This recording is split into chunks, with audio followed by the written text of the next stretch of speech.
This episode of Principal Center Radio is brought to you by the Project-Based Learning Network.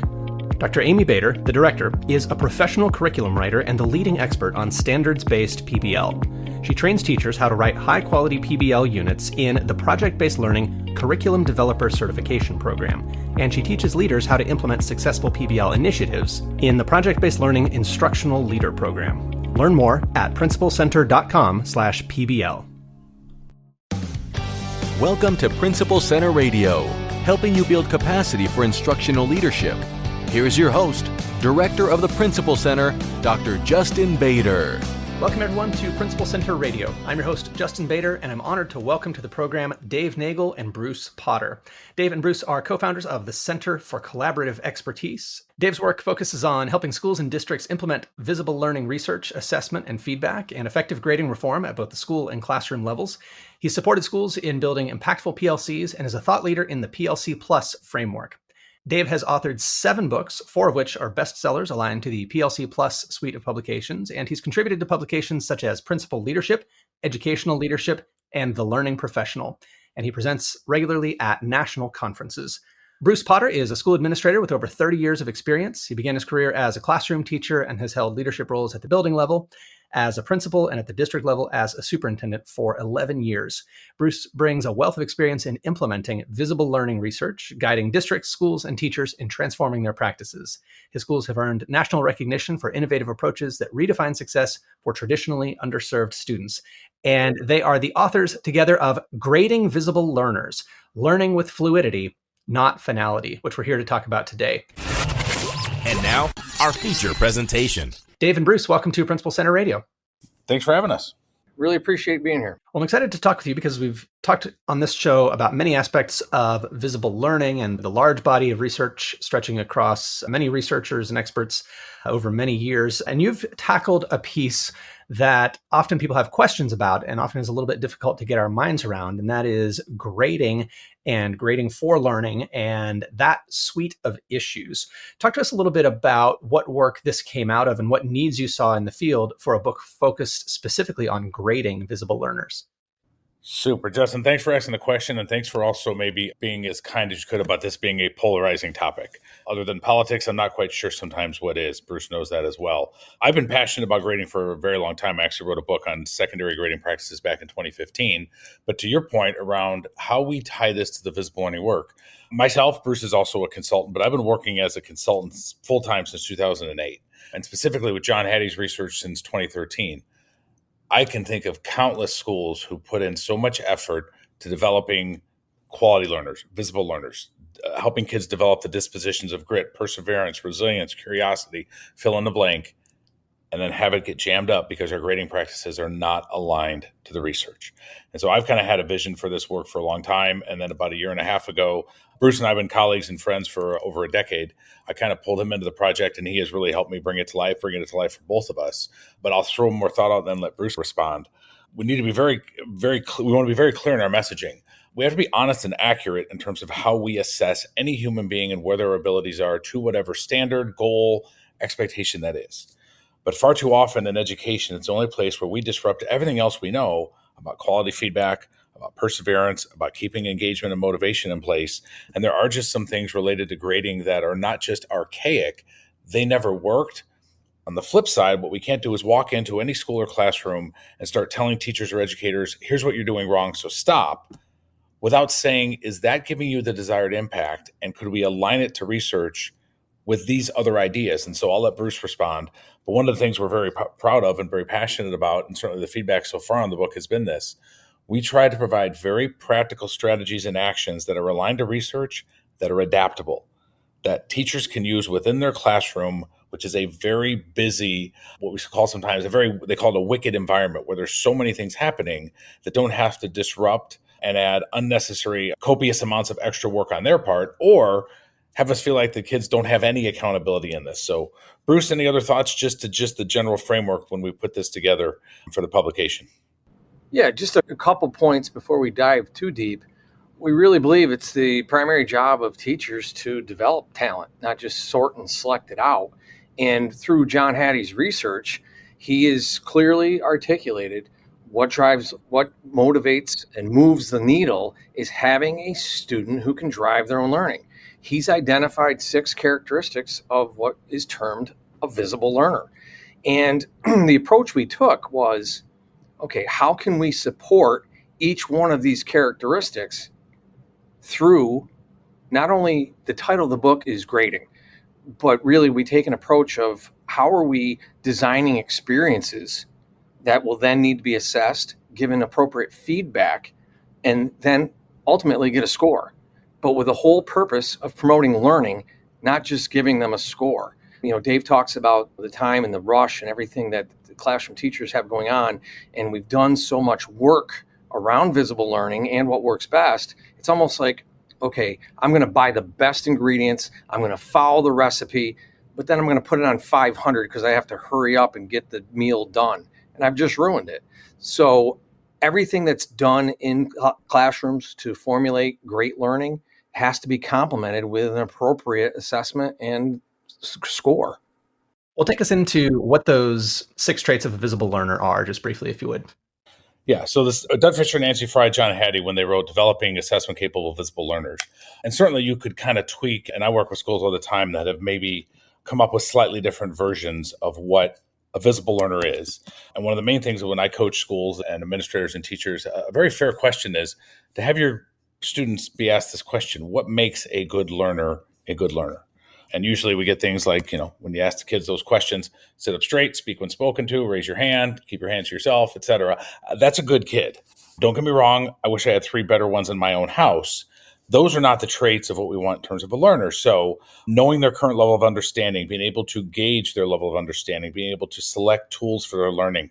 What Bruce and I did is we took the 6 traits of a visible learner, and with a slightly, a little bit of poetic freedom, we simply took an approach where we made it the acronym GRADES. And what we did is we took each one of those traits and we applied them to the visible learning research and what were strategies and actions to be able to bring them to life. So know your current level of understanding. We turned it into gauge your current level of understanding, just so that way the acronym fit. It made it nice and neat and tidy in a book with X number of chapters.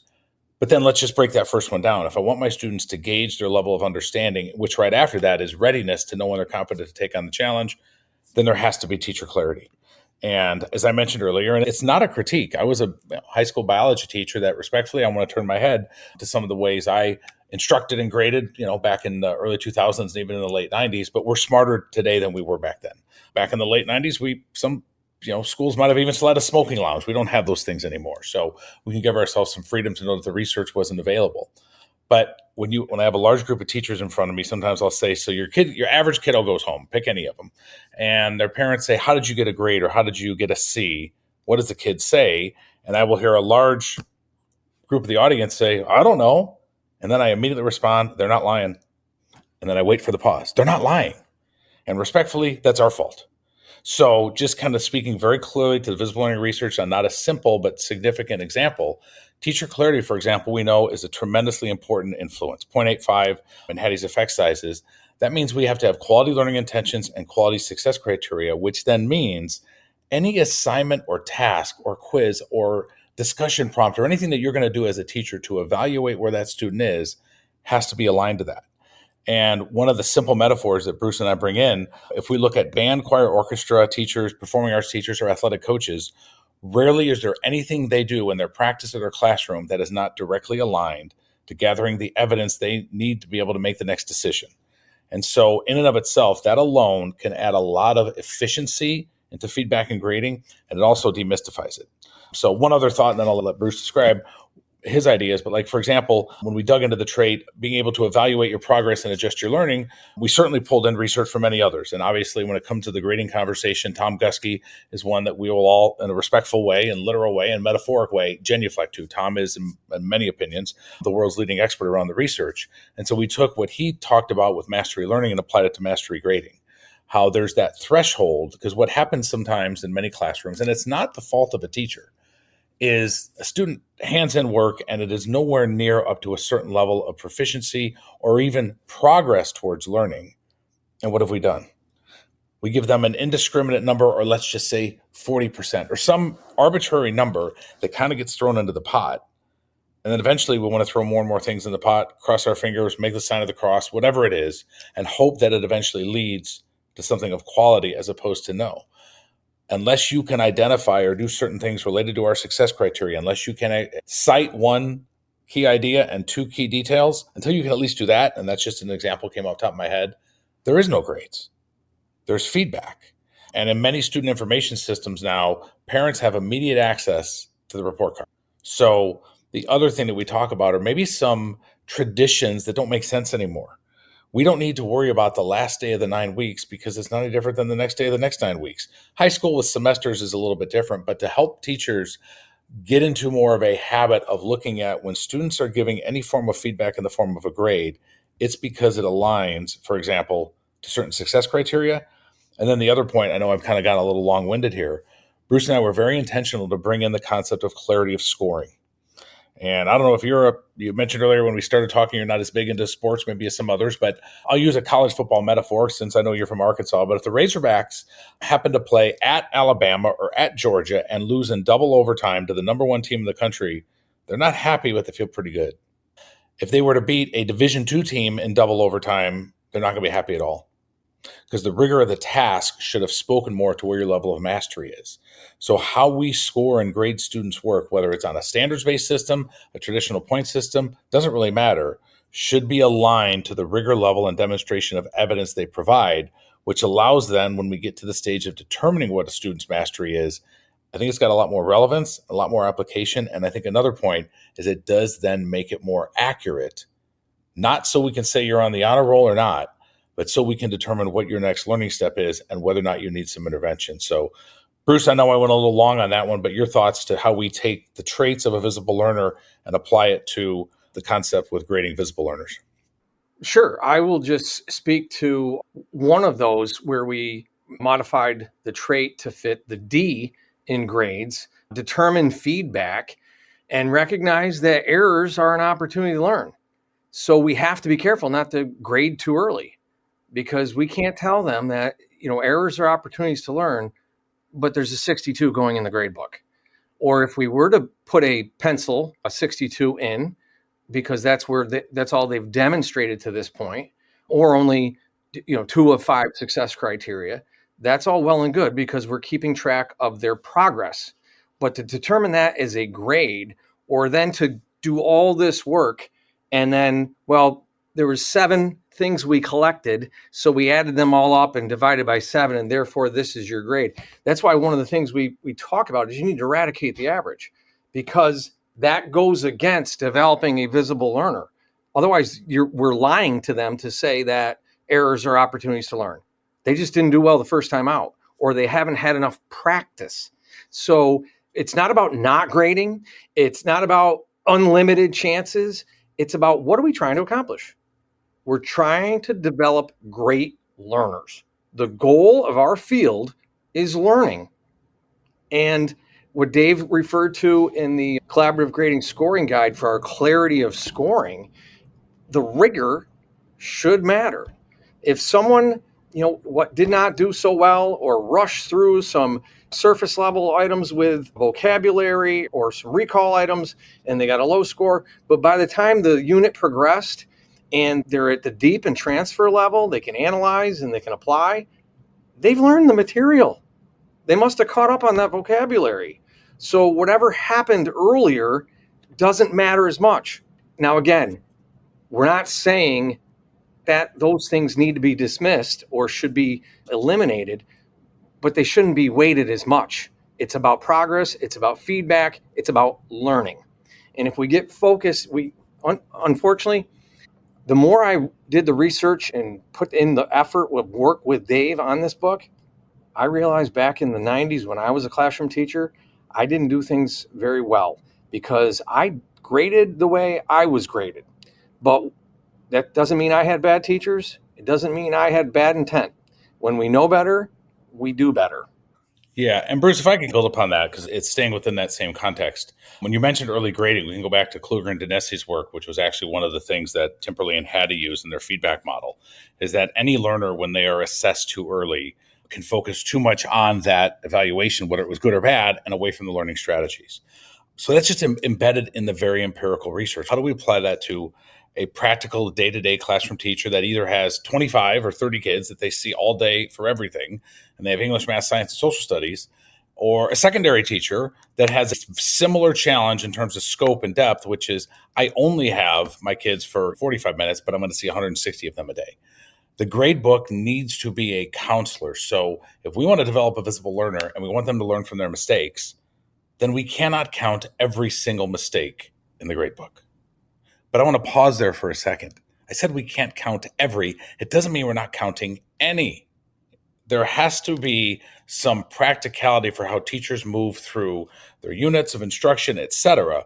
But if we have a focus on clarity, if we have a focus on rigor, if we have a focus on, for example, one of our simple strategies, simple but I like to call significant, is what we call make it happen. And that's a metaphor or an acronym for missing essential assignments, extended chance.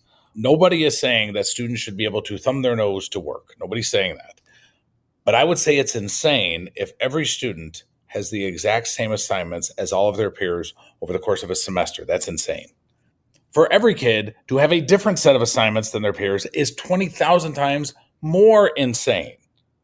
It's got to be somewhere in the middle. My son plays college basketball at the University of Charlotte, mainly because he's 6'10". And when he left for Charlotte a couple of years ago, he was shooting 52% from the free throw line. Even if you don't know a lot about sports, that's bad. He probably got a heck of a lot more instruction on his free throw shooting than somebody else, but he didn't need anything on his dunks.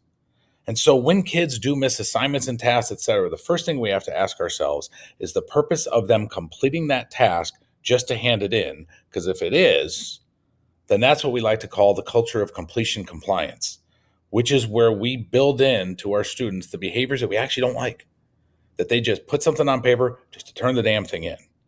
So when we talk about missing an essential assignment, you get an extended chance. Let's say, Justin, this is a semester, and in November, I'm just saying you didn't do something, whatever it was. And in December, you've missed that assignment, and there's an opportunity or what we call amnesty days or periods to make up work or whatever the heck we want to call it. Do you really need to do that task? Or would it make more sense that you focus on something that we're working on now? So the point being is, yes, we should teach kids a level of responsibility. Where I always challenge is I've never seen anybody with a degree from an accredited college in teaching responsibility. So could we at least acknowledge nobody has the market cornered on that? But I do think students should know, including my own kids, that you don't just get to thumb your nose to things. But one of the other pieces that we built into the framework was what we call the assignment task grading matrix, which simply on a simple Johari's window on the vertical axis is where we talk about low to high increases the grade. And on the horizontal from left to right is it improves learning and achievement. And so anything that is left of center are things that do not improve learning. We have a lot of tasks that unnecessarily inflate grades because there's either no challenge, there's no rigor, or we're calling bringing in tissue and sanitizer during flu season biology. No.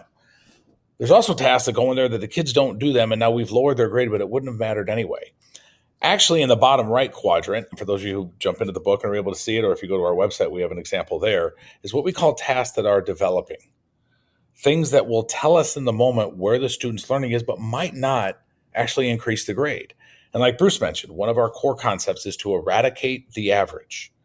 We're not ignoring when kids haven't shown a consistent level of mastery and giving anybody who does not rightfully deserve the grade of A, not just for the A on the bumper sticker, but because the A conveys to his parents and subsequent teachers, there's a level of mastery that you should be able to demonstrate. Where I think sometimes teachers struggle, and it doesn't come from a bad place, is what I do when they don't do well. Because I've heard this comment countless times in the last decade. Well, I'm afraid if I give them that task before they're ready because it's going to trap them. I don't think an athletic coach or a band director is going to say, I want you to try this free throw. I want you to try and play this note. But I'm worried if you get it wrong, I'm going to have to worry about it in the grade book, as opposed to, I want to know if you cannot do that skill because then I know how to react. And so kind of in a nutshell, everything that we try to design within the book are ways to have quality formative assessment tasks and ideas and strategies that still can be conveyed as part of the overall grade, because we should always be looking at the body of the student's evidence. So, Bruce, any thought to that? Yeah, I think the assignment task grading matrix is really going to be something that's popular because it walks through examples. And Dave talked about before, the biggest challenge of time, the lack of it that a teacher has. So part of the assignment task grading matrix and the collaborative grading scoring guide, because it walks our readers and anyone that would apply it through generative learning experiences. How do we know, what experiences are we creating at the surface, deep, and transfer level that the students are generating examples or evidence of their learning that we know of? Well, when we go ahead and do that, we're mapping success criteria. We're laying it out what it looks like. That is naturally going to avoid some of the items that we have on that, we call them coasting or losing assignments, because they're busy sheets. They're nothing productive. It's a word search. So-and-so didn't do things, so we're just throwing things at them so I can collect grades in a grade book. So it all works hand in hand. But again, to promote learning and gather evidence of learning, and equally important is to give them feedback on that learning so they know their next step. So let's talk, if we could, about what some of the roadblocks are to moving forward on these issues and some of the key actions for leaders to take. And then we already talked about that. Dave spoke to it before he had to go. And then Bruce, you want to jump in on that one too? So one other kind of piece related to Bruce, as you were sharing, what the visible learning research teaches us sometimes is what to do, but even importantly, what not to do. And so we talk about what are just some natural roadblocks to barriers of developing visible learners. One of them is frustration. Comes in at negative 0.04. And that's a blend of anger and disappointment. And it's usually a barrier to learning that often is aligned to what's called receiver apprehension. And receiver apprehension is the science that was discovered back in the 70s, where I do not know how to respond to messages sent to me psychologically, verbally, and print. My standing joke is when I read that, I don't know how to respond psychologically to messages from others, which is why I know I break out into a cold sweat when I ask my wife how she's doing, and she says, I'm fine. A little scared there. So a little bit of levity, a little bit of joking, but we know what we're talking about. So back to what we were saying, there's some non-negotiables, like we need to have clarity present. The other one that we really identified, that's something that I would really want elementary teachers to consider, not that it's not applicable to secondary, because it is what's called perfectionism, which has an effect size of about 0.03. So it's almost at zero. And what we learned about perfectionism, what happens to students who determine and perceive that the only way I can be successful is if I overachieve compared to my peers, or for example, I always get 100%. And we need to stop over celebrating 100% with younger students. Because if you got 100%, that means one thing and one thing only. The task was too easy. Kids shouldn't feel bad about themselves. So, Bruce, you got 100%. That's awesome. What is your next learning step? That is great that you did that. But what is the difference, for example, if a kid had 100 math problems and they got 99 right or 100 right? It doesn't matter. They're showing a level of mastery to move on. And so one of the things that we talk about, back to the point about clarity of scoring, it's clear in the research when we look at David Lang and Cogner around why we would weigh, for example, AP and honors courses. Those are usually weighed with a higher GPA, because the research is pretty clear that schools have a commitment to defining excellence. We want to provide an extrinsic motivator for kids to take on more difficult tasks. Why can't that same thing happen in a regular ed classroom, where it's not what we would call extra credit? Sometimes extra credit gets a bad rap. If students complete very challenging math problems or social studies problems or fill in the blank, aren't they showing a level of mastery that's actually maybe above and beyond? Shouldn't that be part of the body of evidence that we bring in? And so how we weigh and score items could allow students to take risks in their learning, but still feel they can get the highest grade. And every once in a while, I'll get someone who pushes back and say, well, how many mistakes do you want your Delta pilot to make? Because I fly Delta all the time. I'm like, did you really make it that easy? Because if you did, as many as he or she needed to in the simulator. And I bet they make mistakes from time to time in the air, and then they recover from them because they got some support and help from the computers. And isn't there a gap between 8th grade math and Delta Airlines? So let's be realistic there.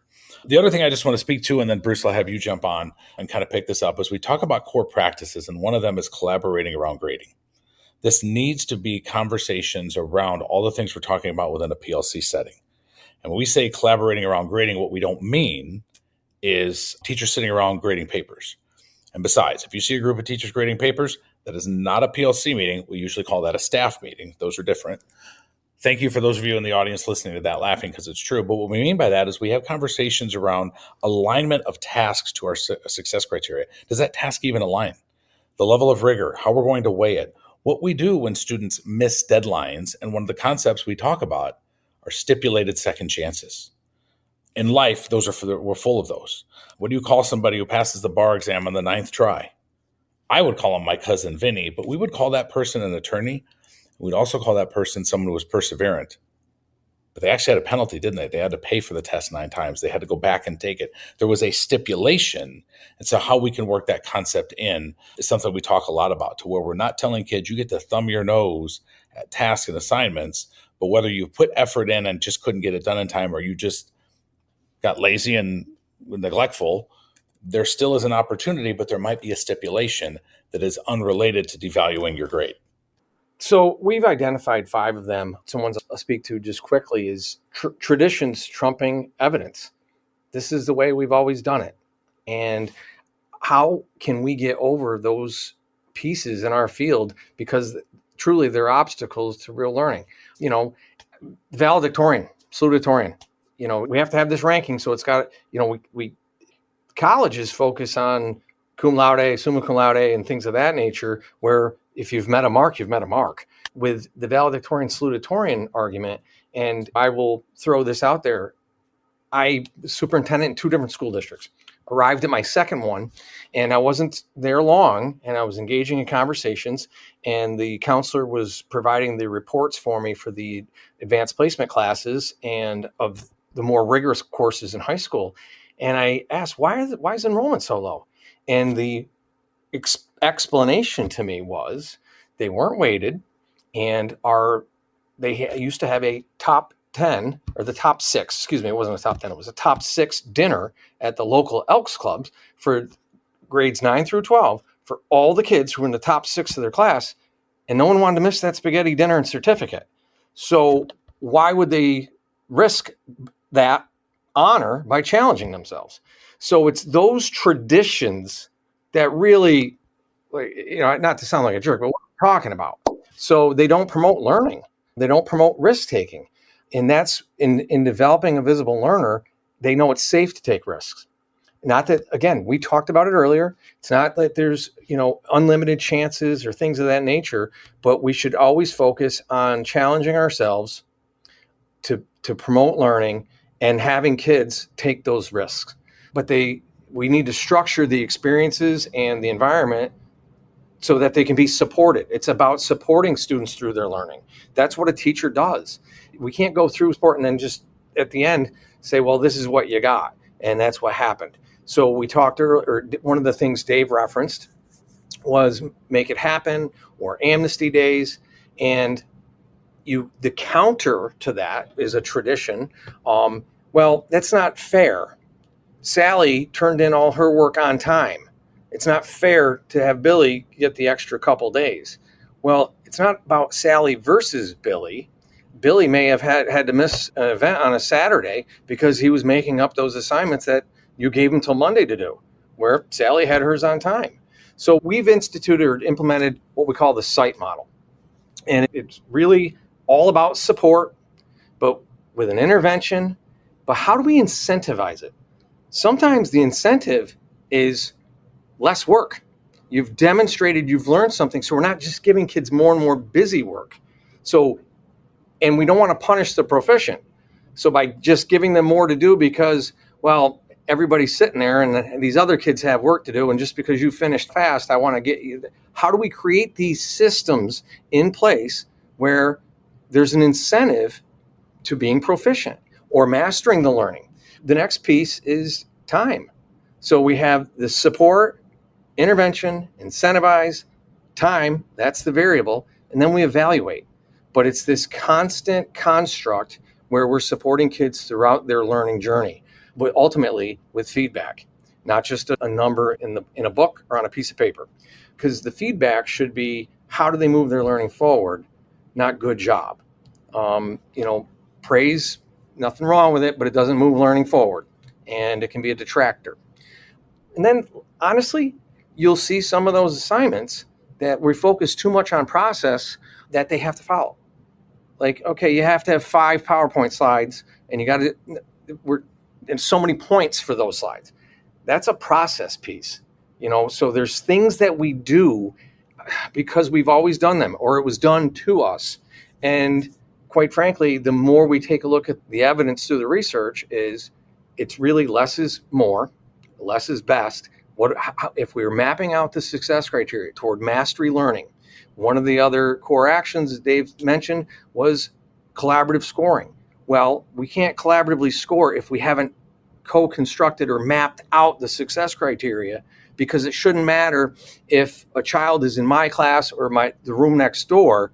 The success bar is at the success bar. It's not, you'll hear people say, well, I'm a tough grader. So if so-and-so got an 85 in Mr. So-and-so's class, he did really well because he's a tough grader. Honestly, that doesn't make any sense. And lastly, we have to consider the student's cognitive engagement. There's 9 barriers to cognitive engagement.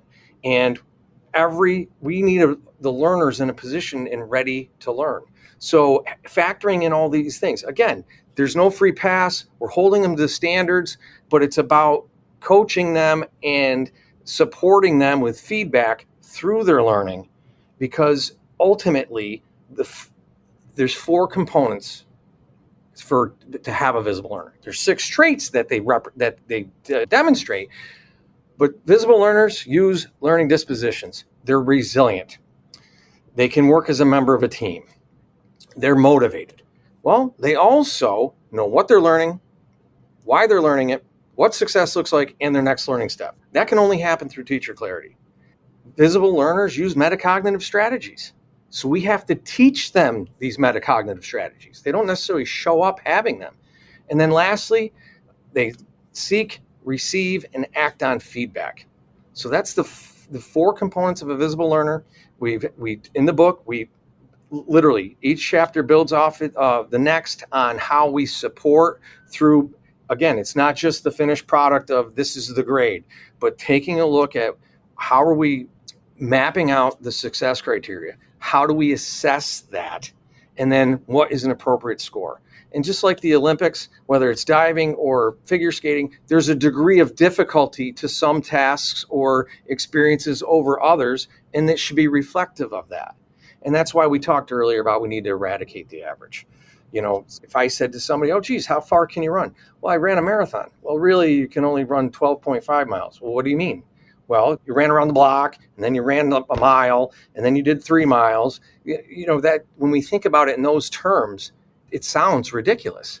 So really, it's not about free passes for kids. It's not about unlimited timelines, but we have to really focus on the ultimate goal, which is we're developing talent, not sorting and selecting it, because they need to matriculate to the next grade, and they have to be able to demonstrate the skills and concepts of those priority standards. So it's really about just focusing on what's more important, not collecting a variety of pieces of paper so we can score them and put them in a book. Very well said. And I think many strong points in the ongoing debates about grading, and I appreciate the many connections to the large body of research that's out there. And I expect these debates will continue to rage for some time to come. But thank you for bringing your experience and the research together. So the book is Grading Visible Learners, Learning with Fluidity, Not Finality.